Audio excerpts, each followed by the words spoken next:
Hello my succulent friends, it's me Suze and I'm back. Wow, have I got a story to tell you. I've had an accident. Now I'll explain a little bit more about that in a moment, but I just wanted to show off a little bit. My husband bought me an outdoor umbrella. You can see the pole in the left of screen. Kind of reminds me, at the moment it sort of looks like one of those clotheslines, because it's got a little handle there. But let me just pick up the camera frame and show you. So it's a really nice, lovely, big outdoor umbrella, and it tilts, which is cool. So I was messing around with it yesterday, and I can angle it at different times of the day to create some shade. So the smaller pots over there that are getting a lot of sunshine at the moment, it is about 1 o'clock. It's a little afternoon, a little past noon I should say. I can angle it so those get some shade, because in the afternoon they really get a pelting over there, and it reflects off the wall of the shed as well. Anyway, so I'm pretty excited about that. That's really cool. It has a metal base that has spots for diner bolts to bolt it down. Now I'm not going to do that. I'm trying to swivel my thing to show you. Anyway, I'm not going to muck around with the camera frame too much at the moment. It's a windy day, so I'm sorry if that's going to pick up in the mic a little bit, but this is the only opportunity I have to record this. So, but it's also a good test to see how sturdy this umbrella is, because the base is a metal square base and it's got spots to diner bolt it down, which I won't be doing. But I've put some of the pots on the base, and I think they're heavy enough to hold it down, but I don't think I'll have the umbrella open on the really windy days, because it just feels, I don't know how secure it is. But I'll play around with that. Maybe I'll need to put some sandbags hidden in there as well. But I'm sitting in the shade, which is quite nice, so that's good, which means I can see my screen. Okay, anyway, so thank you to my husband for treating me with that. It's very thoughtful. Alright, well, what happened? I broke a bone. I think it's my wrist bone. It could be my forearm bone. I'm not too sure yet. I'm getting that checked tomorrow. So, but I am in a cast. Let me see if I can show you. So what happened? Well, it started like this. So you all know I really like Instagram, and so I came across a video of some people roller skating, and it looked really cool, and I started looking at some more videos, and I was just enthralled. It just looked like so much fun. They're gliding along with music, doing little dance steps and stuff, and it just looked like something I would have so much fun doing. So I was hooked, and I decided I wanted to get into it. Now I should say get back into it, because I have skated before when I was a kid, and in my 20s I mucked around with rollerblades. I've been in skating rinks, ice skating. I can skate. It's just been a long time since I've skated. So I got really enthusiastic. I ordered a pair of skates. Had a good chat with my friend Josie. That's Josie from Josie's Succulents, and got her excited about it too, because she used to be into it as well. And we thought, oh, it'll be a fun way to spend some time as the weather gets nice, get some exercise, and just generally hang out and do something cool. So we were both amped about it. Anyway, just pause for a second. I mentioned Josie before. She's got an amazing Facebook page. It's an Instagram page as well. I'll put a link in the description so you can go and have a look at her stuff. She's a great landscaper. She was actually one of the ones who inspired me into gardening, and she's a lot more experienced than I am with plants. But she's got a great page too if you love animals, because she's got a bit of a zoo. She's got turtles, cats, birds, ferrets, dogs, fish. So anyway, So if you want to have check her out, I'll give you the links to her stuff. Anyway, so we were excited about it. So what happened was my skates turned up. I was having a little practice inside the house on the tiles, just to, you know, get my bearings, pardon the pun, get my bearings a little bit, and you know, I skated up and down a little bit, and I was just sort of finding my groove again, and the dogs were getting a little excited, and well, my big dog, Bo, the black dog, he has a habit of when I'm moving through the house of him just getting in front of me and dead stopping. It's his way of getting my attention, or he walks really slow in front of me. It's very irritating. Anyway, something like that happened. It all happened very quick. I'm sticking to the story. It was my dog. It's not my lack of skills. Again, it was all a bit of a blur, but I felt like he was too close to me, and I lost my balance, and I fell. I fell. Yeah. It's funny, you know, when something like that is happening and time seems to slow down a little bit in your mind. And I remember thinking as I'm falling, I'm going to fall on my bottom and on the tiles, and I just, you know, I don't know, I just instinctively thought I'll just use my hand to catch my fall, and the whole weight of my fall must have just gone straight into my arm, and snap. I didn't even really feel it, but once I looked down at my wrist, well, initially I didn't feel it, but I knew something was seriously wrong when I looked at my wrist, because it was not straight anymore. My hand was sort of hanging a little bit. I thought I dislocated it, and then the pain set in. Oh my effing God. Oh. I mean, I'm getting flashbacks now just thinking about it. Excruciating. I went straight to an 11 on the Richter scale of pain. Fortunately, my son was there, and he quickly fetched me an ice pack. We quickly called my husband and decided the best thing to do right now is for him to drive me to emergency rather than calling an ambulance, because I don't know, where I'm located, it feels like everything's 5 minutes away from me, so there's a hospital 5 minutes away from me. Anyway, so he drove me down there, and I've since had it manipulated, and it's in a cast, and that happened, I don't know, end of last week. Today's like Wednesday, so, you know, I've been home for a couple of days trying to deal with it. Hasn't been pleasant, to be honest, but yeah, I will say I'm not giving up on this skating. I really want to do this. I'm not, you know, it's like the horse thing, you just got to get back on the horse, and that's what I intend to do, probably with a hell of a lot of safety gear, from helmets to knee pads to arm pads to wrist support, anything that I've got to wear, I'm going to put it on. And obviously now I'll never skate when my dogs are close by. I've got to go out somewhere and do it. Anyway, I have an appointment tomorrow to see how it's progressing with the bone doctor. I forgot what the technical name is.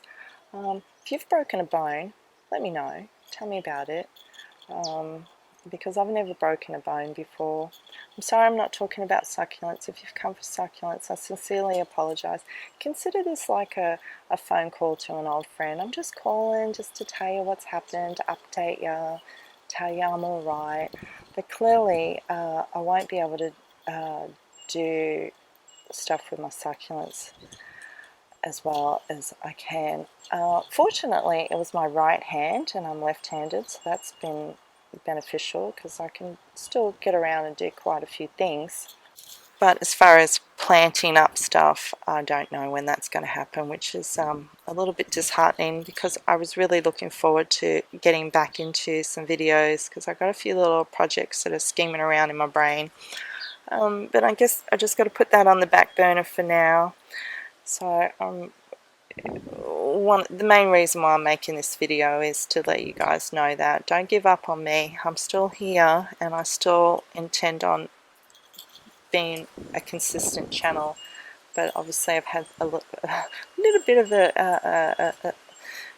sidetrack at the moment. So, okay, let's zoom in a little bit. Sorry also that the picture's a bit is stagnant and I'm not moving around. These are one of those videos that are good when you're just doing your chores and stuff, just moving around and having a listen while I yabber on about things. Yeah, so anyway, appointment with the bone doctor tomorrow to find out what's going on. They have scheduled me for surgery on Monday. I don't know the details yet until I speak to them tomorrow. I guess they want to see how it's all healed and, you know, how it's progressed since then, since they've put me in the cast. Sleeping is close to near impossible, which has really bummed me out. But never mind, it is what it is. Yeah, so that's what's happened. A little bit annoying, but what can you do? Anyway, I hope everybody's well, and hope you're all having some good gardening experiences. If you've got any questions about anything, or you want some advice, you know, I am just sort of,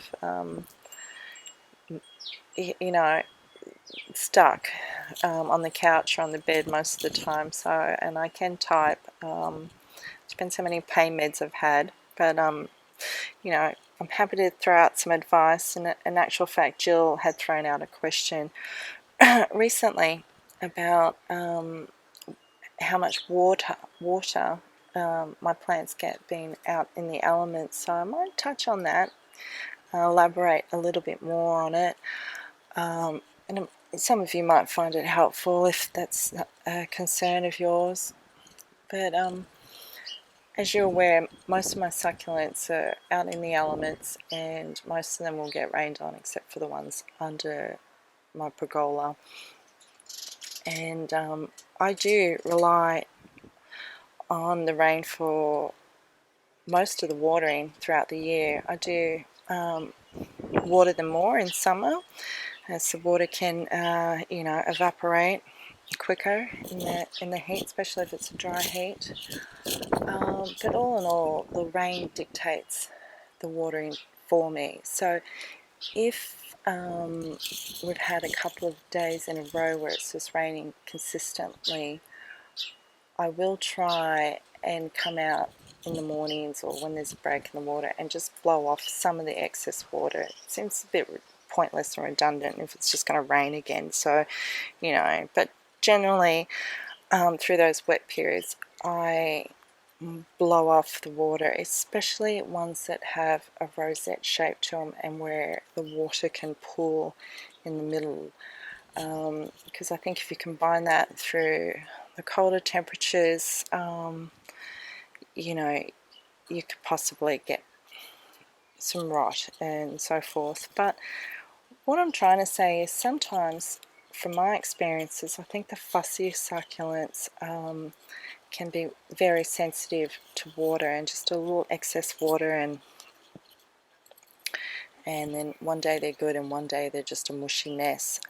So what I want to help express is that don't be disheartened if you lose a few succulents to rot or sogginess, and it just happens. It's more about the succulent, and the condition that you live in is probably not as suitable to what they like. So I find if you have those sort of succulents, it's best to just cut your losses and just grow things which you learn from time with experience that suits your climate. But all in all, I think it is better to underwater than overwater in general with succulents, particularly if they're in pots. I think it's a whole different situation if you grow directly in the ground, as I do in my front garden, because the water gets dispersed within the ground, and so, you know, I've never really had any issues with rot. And I can use my friend Josie as an example too, because she has most of her succulents directly into the ground and she rarely has that issue. So anyway, if you are able to control the water where it's not getting rained on, I would suggest water less. If you can find that nice balance where you're just holding back the water just a little bit, you can activate the stressed colors in your succulents, because, you know, in essence, the plant's not happy because it's not getting enough. You know, it's a little bit thirsty, and so the stressed colors will come out a little bit. And I think the best method, and many of you know this method, is saturate watering and wait for it to dry out before you re-water. Don't keep coming back every couple of days adding extra water to it. And a good way to know if there's water in the pot, other than these little fancy little tool, gadgets you can stick in the soil, just lift the pot up or tip it a little bit, tilt it, and you can sort of feel if there's weight of water in it. But for me, I think with the rain in general, particularly in Melbourne, kind of emulates that technique, because you get a good downpouring and then you probably won't see rain for a couple of weeks, so it's kind of that saturated and leave sort of method. But I guess on those rainier days, there's not a lot you can do unless you're obsessed enough to pick them all up and strong enough and have the time to pick them all up and move them, or throw a tarp over them. But that, to me, is just a little bit borderline neurotic. If your succulents can't handle your weather condition, then don't bother. Don't try and go against the grain. If your succulents don't agree with your conditions, and find ones that are more hardy to your environment, your weather and temperature and that sort of thing. Don't take it personal. Don't stress about it. It happens. Yeah, I've lost some really special ones, and it's been a little bit heartbreaking. It's usually because you paid a bit of money for it, or it's taken you a while to find that particular succulent. It might have been on your wish list and you finally got it, then you killed it. It happens to all of us, even the best collectors and growers with the most experience. It's happened to them, it will happen to them again. It's just a part of the learning experience. But I have dabbled myself in all different types of succulents, and I have sort of now honed in on what type of succulents I prefer to grow, which seem to like to grow for me. And I'm going to do a bit of a culling in the sense of, like, the types that just don't work for me, I'm just going to give up on them. I'm not going to pursue them. I'm not going to try and buy them. The ones that I have, if they die, bleh, oh well. For example, some of the frilly Echeverias, nah, I think I'm done with them. I don't know, there's always something going on with them, and for me, there's always some issue. Sorry, my brain's a little bit hazy from the pain meds, so I can't really think of a good example, but I know just blemishes, stuff like that, mealies, whatever. So I'm just not going to bother with them anymore. I really like graps, because they're so easy to propagate and so easy to grow. So I think I'm going to just stick with the ones that I like to grow and which work for me. You don't have to have one of every type as a collector or an enthusiast, and you don't have to have the most show pony ones, the ones that cost you $100 because it's variegated, or it's some sort of exotic import from somewhere, or a hybrid of some really fancy dancies. Like, if that's your thing and you're good at it, go for it. But don't get caught up in that so much. Like the Francisco Baldies, let's have a look. I'm looking at them, they're right in front of me down here. Hang on, I'll just grab the frame. Can't see them properly and stuff. Like these ones. They're so common, they're so cheap, they're so easy to grow, lots of people have them. I'll put my camera back, but far out, they can be absolutely stunning. The colours and different seasons, you can just grow them in all sorts of different ways. Like it's fine to have ones that are just run-of-the-mill succulents. I try not to get caught up in this. Let's buy the fancy dancy one. I don't know what else to call them at the moment except fancy dancy. So generally I'm just looking around. I've got quite a few flower blooms that I need to chop off. I have been a little bit generous with leaving some of them on. I do this every year. I say I'm going to trim them, and I do trim a lot of them, particularly ones that I've seen them a lot. Like, okay, I'm feeling a little bit adventurous. I feel like the old Suze is kind of coming back. Must be the pain meds. Let's just pick this up and go over here. This pot here, these are Graptos. What are they called again? Marpin.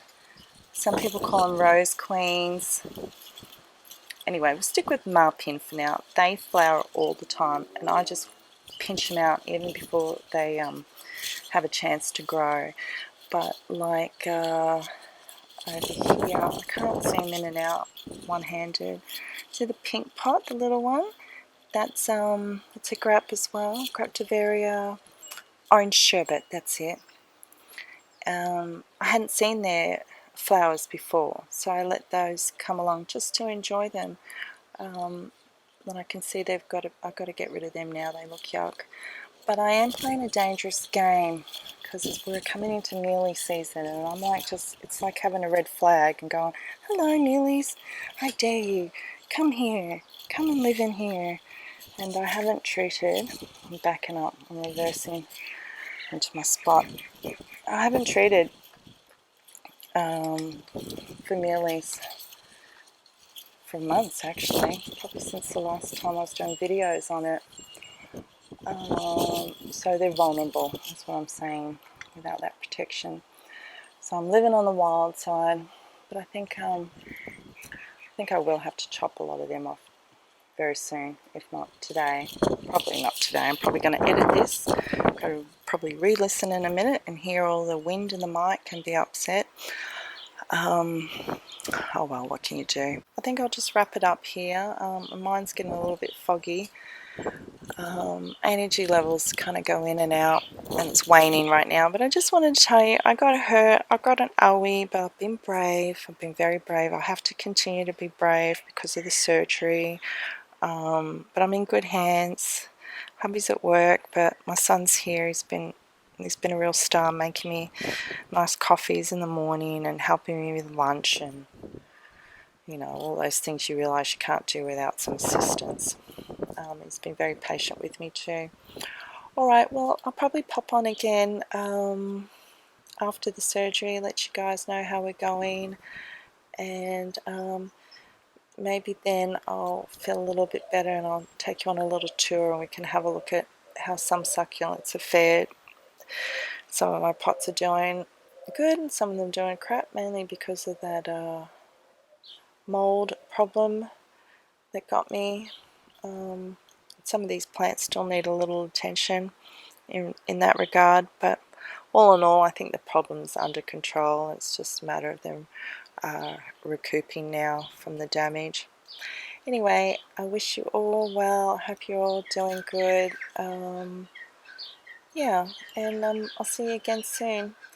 So, if you feel like dropping me a comment, that'd be great. If you got any questions you want me to maybe talk about in another video, that might be fun.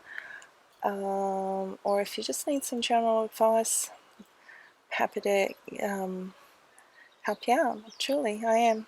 You know, if I can, I will. All right, take it easy, and talk to you all soon. Bye.